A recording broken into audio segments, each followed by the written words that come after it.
So y'all, I know I'm late. I know today Wednesday, and I'm just now uploading for the Real Housewives of Atlanta season 10, episode number 5, Petty Party.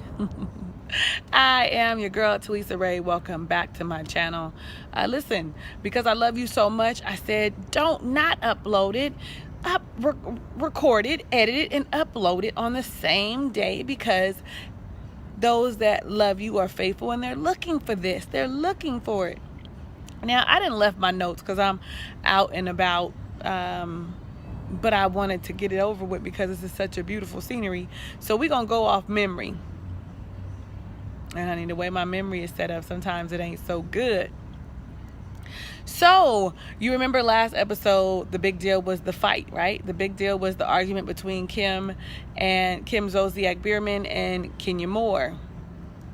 And Kenya Moore, I felt like, crossed the line when she talked about her daughter, right? Now, I know some of y'all don't agree with me. Now, here's where it comes in. So we start the episode 5 off at the party, right?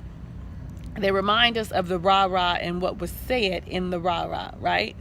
And Cynthia pretty much is justifying Kenya's behavior, saying that Kim had egged her on. Now, I'm going to be in agreement with that. Kim kept poking the bear, that made Kenya just go to the left.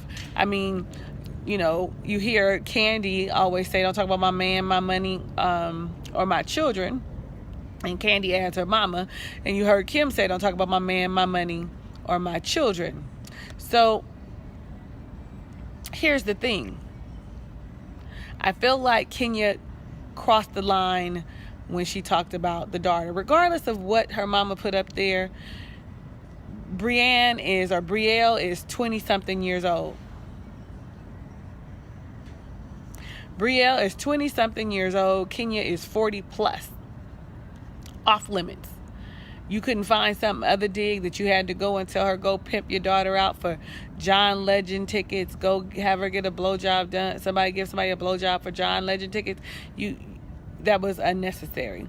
And then on top of that, Cynthia straight up came to her rescue. Like, I just want everyone to know, just to take note, that Kenya was on her best behavior. Well, she was trying to ignore her, but best behavior, nah, bitch, she wasn't. She was ready and she was pushing the buttons. And really, honestly, I don't know what to say about Kenya. I don't know what to say about Kim, because Kim did just keep prodding. But that was the liquor talking too, don't you think? Or not. So then all of a sudden you see them go over to, let me back up. Nene addresses it and she's looking at her like, are you kidding me? Cynthia, you and your wig, sit down. Cynthia, you and your wig, sit down. Like, hush up. Like, you coming to this girl's defense, and will she do the same thing for you? Which is a good point. Don't be going to nobody's defense and trying to take up for them and be, oh, my friend ain't like that, and they wouldn't do that shit for you, okay? Don't do it. Don't sit up, you and your friends be talking and shit, and they be talking about people, and then you got a mutual friend that you really cool with, and they start talking. Listen, if you're not going to defend me right there or get up and walk away, then shut up. Shut up. Is Kenya going to do the same thing for Cynthia? That's pretty much what I'm saying. Is Kenya going to do the same thing for Cynthia? Probably not. So then we see Shereé, who is friends with Kim, and you remember in season 1 or 2 or whatever that was, and Kim was talking about she was going to snatch off, Shereé was talking about she was going to snatch Kim's wig off. Now they BFFs. Honey, these people, that's how come it's all the setup. But whatever, I'm here for it. I'm here for the drama, just like regular TV. When it's scripted, this is scripted too, but I'm here for it because it makes me feel better about my own life, and like, I'm so encouraging and uplifting and supportive, like listening to them and they bullshit. Neither here nor there.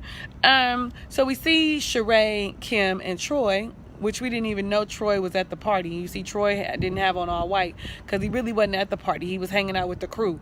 Y'all, see, just come on, let's add this stuff up.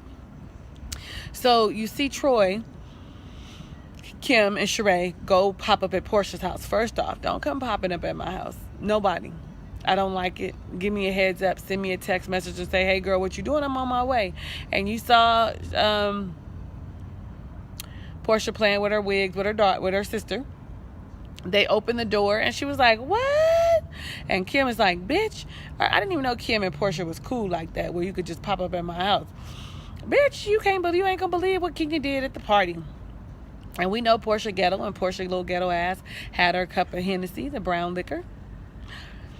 Everybody else had wine, talking about this vegan. You know, I want to say Hennessy might be vegan. If y'all want to know what some vegan liquors are, because you're vegan or you're vegetarian, go check out my girl Tequila Be Natural. Her day one vlog has talked about vegan alcohol. Okay, 1800 was on the list. I think a vodka was on the list. I want to say Hennessy was definitely on the list, so she wasn't lying. And so they sit down and they talk. Kim didn't need no more champagne, but she said she wanted some. So they sit down and they start talking, and Kim starts talking about what words were transpired or were thrown about. And she says that, you know, they were going back and forth for a minute, and then all of a sudden she talks about, Kenya says, go pimp your daughter out for John Legend tickets for your injured son. Now, none of us heard injured son. Did any of y'all hear injured son? She never said anything about her son. All she talked about was Brielle being a hoe. And Portia, honey, it got silent after Portia said, well, Daddy, yeah, you can't be talking about people's injured sons and their whole daughters. It got cricket silent. Did y'all see that? Like, awkward. She, too, is saying that your daughter is a hoe. You know, they say the apple don't fall too far from the tree. But then, you know, sometimes a good wind comes and the apples go flying everywhere. So you never know, right? Your mama could be nice and wholesome and you could be a hoe. Or your mama could be a hoe and you could be nice and wholesome. But we know that that is not the case as it relates to Brielle and Kim Zolciak, okay? The next thing we see is Shereé going to visit Kandi at the candy factory. Now, y'all, I told y'all I'm going to miss some of this because I'm going off the top of my head. They go into the studio and you see Ace, and it's a trip. I can relate with Kandi, you know, you being gone all the time. And she was like, sometimes I feel like I'm a bad mother. I totally can relate to that because I'm working a lot, and you do have like a little guilt trip, feel a little guilt complex or whatever. But when she tells Don Juan that Shereé's coming to give the tea, Don Juan was like, you're gonna need to check the facts, okay? Because Shereé be getting this shit fucked up. And I have to give Don Juan his props because you ain't gonna say that I said something and didn't say it to you. So I made sure to let you know in your face that we need to make sure we know what you're talking about. You're gonna have to say something. Shereé gonna say something. I get all the good information. No, you get the information, but it be the wrong people, Shereé. Anyway, so then Shereé begins to tell Kandi about the incident at the party, at the girls and gays party at Nene's house, and the words that were exchanged between Kim and Kenya. And also tells her about the San Francisco trip and invites her. And Kandi at first declines and says, I'm not going to go. I don't think I want to go. You know, I got a lot going on in the drama or whatever. But then when she realizes that Kim is going to come, she's all like, oh yeah, I'm not going to miss this for nobody. And decides that she's going to go to the party. Nene, we get a check-in from Greg with Nene. Greg's doing better. He's on like 9 to 11 medications for his heart. And she just wants to make sure he's okay and it's okay for her to go, right? Greg's like, I'm good. Brennan is here. I'm good. Then we see Kenya. Kenya's grandmother just passed away. And my heart went out for her because her grandmother is who raised her. And did y'all see that video when she was like, that's like my daughter. I raised her. That's my daughter. I was in tears. Like, that was the one time I really felt compassion for Kenya. Because even last season or whatever season that was when she went to go talk to her mom, I didn't feel no compassion with her because I thought that was the wrong way and to do that. You know what I'm saying? But the grandmother situation, honey, grandmothers are a gift to children.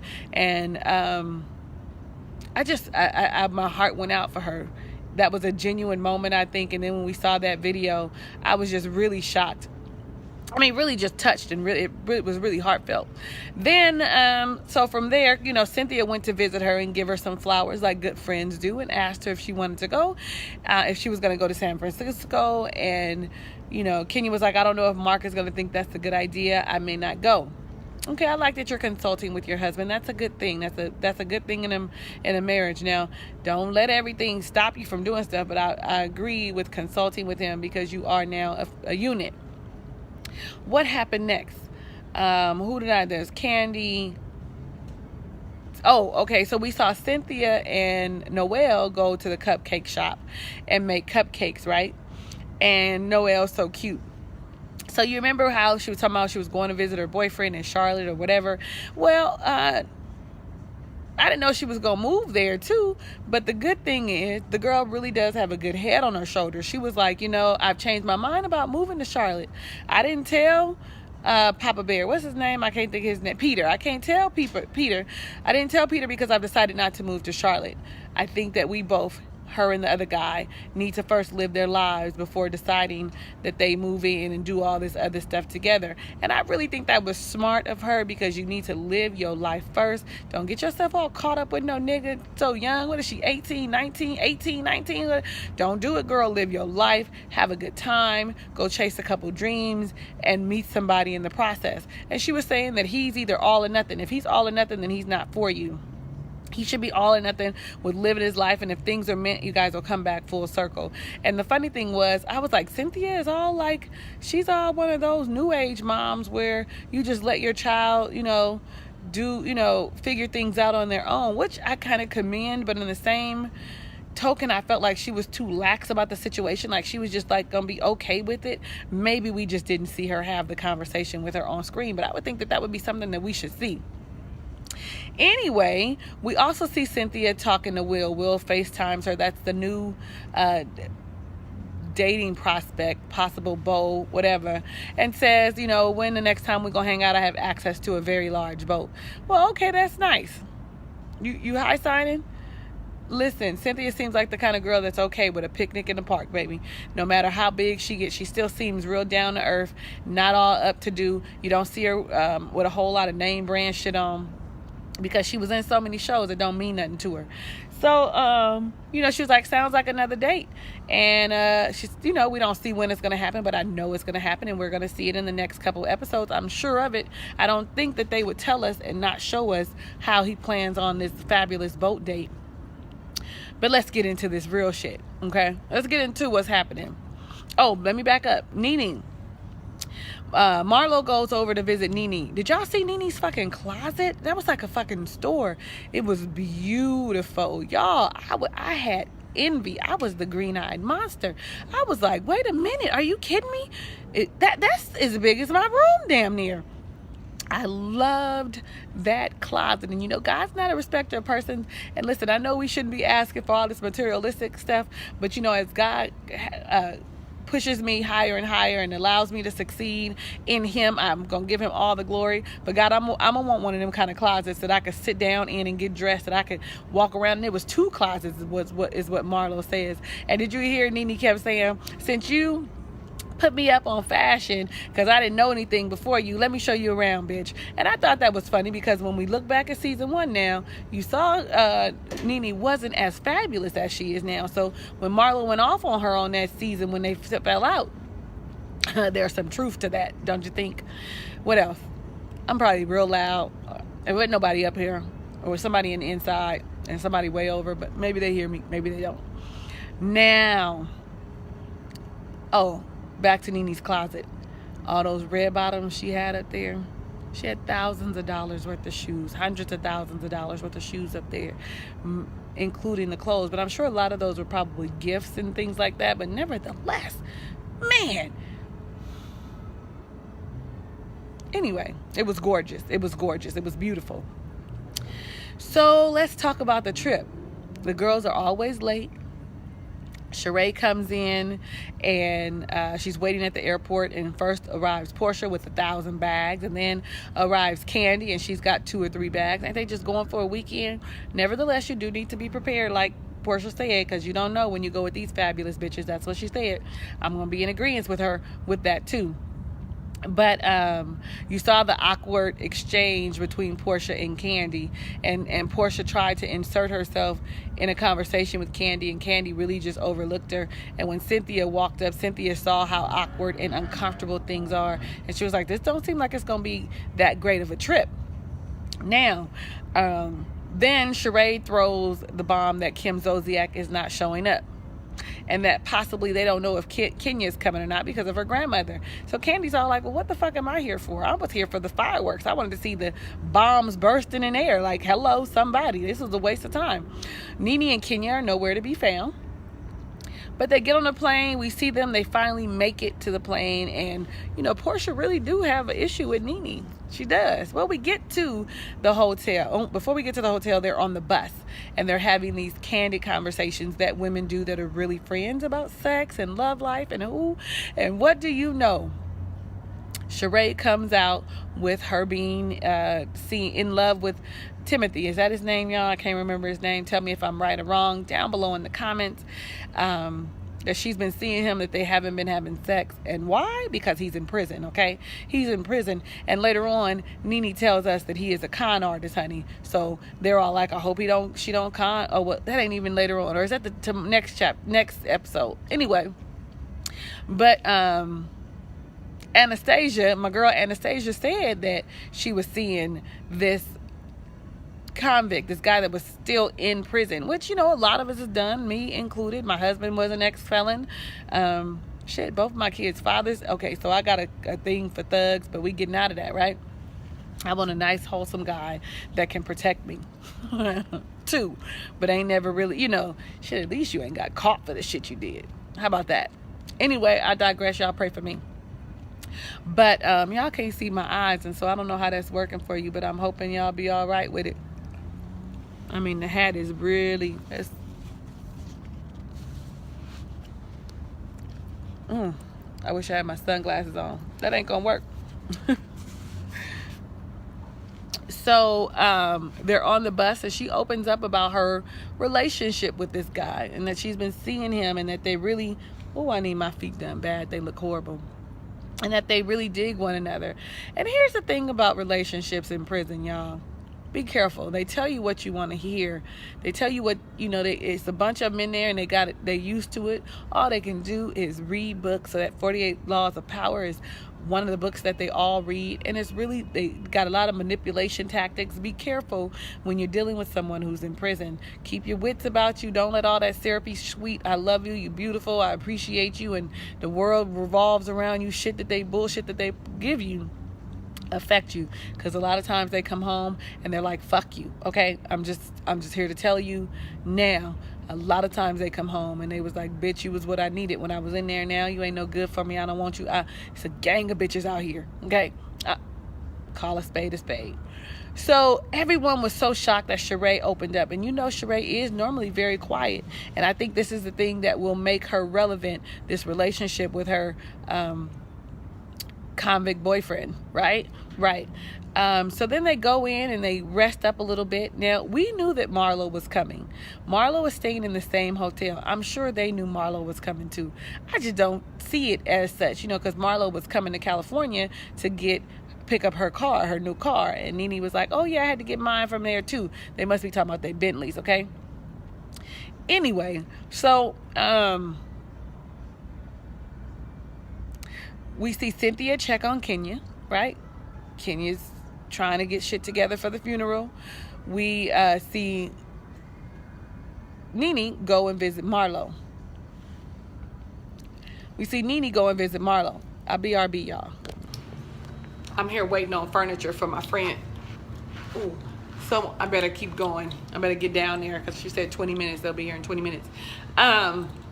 So we see Nene go to Marlo's room. Now y'all can see my eyes. We see Nene go to Marlo's room. This is when it's important anyway. We see Nene go to Marlo's room, and Marlo's got on this, like, looks like lingerie. Like, it don't look like a regular outfit, y'all. It's some lingerie, okay? Like, with them bunny ears. I got a pair of red ones that I love so much, that are meant to be bedroom, for the bedroom, for me, or costume party or some shit like that. Somebody might get on the elevator, but that's okay. So, I'm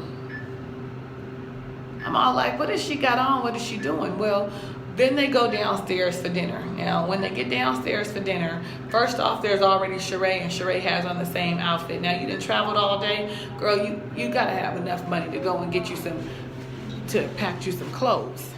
Okay, you gotta have had enough money to go pack you some clothes where you're not wearing that same damn outfit again. At lunch, when the rest of these bitches is coming up fabulous, honey, with they faux furs on and they cute little outfits and they shoes, and here you are still looking like you done rolled out the bed to get on the plane. That's plane attire. This, if I was getting on the plane, this would be appropriate. But if I was going to dinner, I'd go in there, take me a nap, change my clothes, honey, and come out fresh. I mean, you gotta take a nap, brush your teeth, wash your face, take a shower, or not. Oh, wrong house. Y'all see that? It's at 5:13. I'm going somewhere else. Wrong house. How about that? Okay, so hold on here. Let's find us a good seat. It smells so good in here.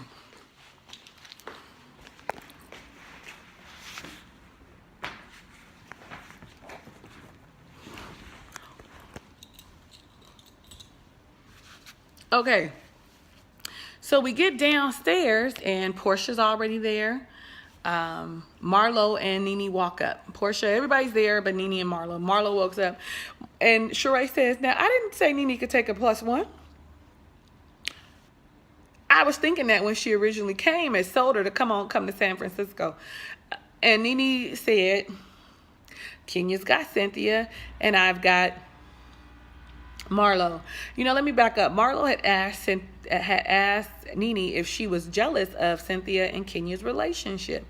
And Nene said no. But in all actuality, I'm thinking Nene is one of them people that say, you my friend people. You can't be better friends with somebody else than you are with me.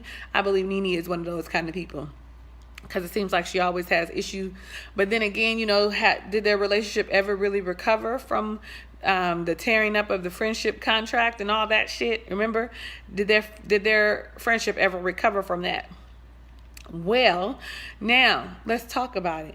So we sitting at the table, and I thought Shereé said that this was supposed to be a relaxing, fun-filled girls weekend where you know, they get together and they bond. Okay, not that it was gonna be messy, but messy motherfucking Shereé right off the top.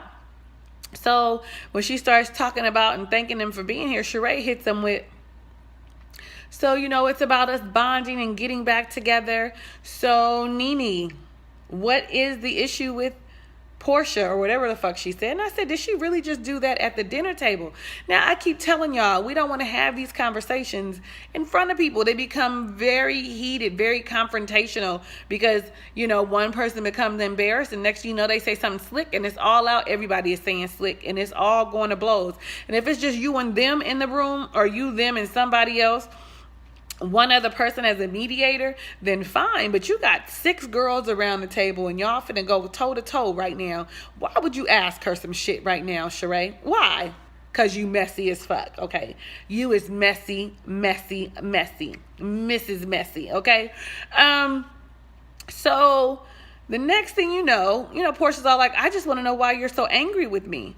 And Nene says, well, wait a minute. You said that the door was closed, honey. The door is closed. The door is closed. Like, and with Nene, once you said that the door was closed, what the fuck do you want to talk about? Why did you send me a text message last week when I had the party? Why did you, why are you doing all these things to reach out to me if the door is closed?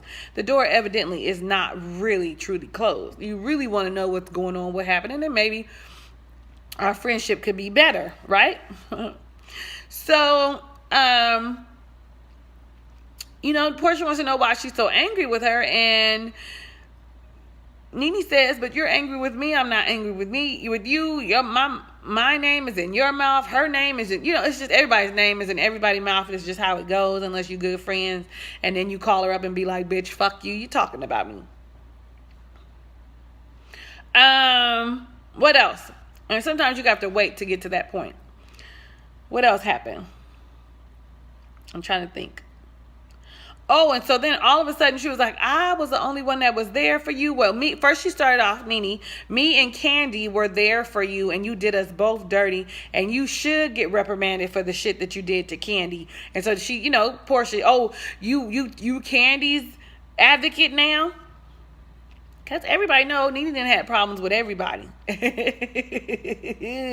she is very blunt, very tell it like it is. And maybe she should be a life coach to help people get better at what they're doing. Because those are really the only people that can help you, is honest people. People that ain't go sugarcoat shit for you. I'm all over the place.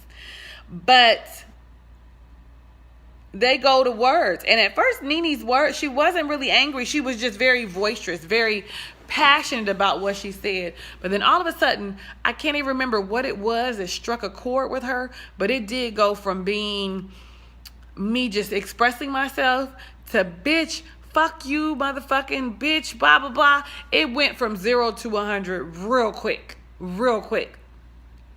It was one of them things that if it's me and I get that elevated, nobody can hold me down. You know what I'm saying? Nobody can push me back or make me, you know, stop my tirade.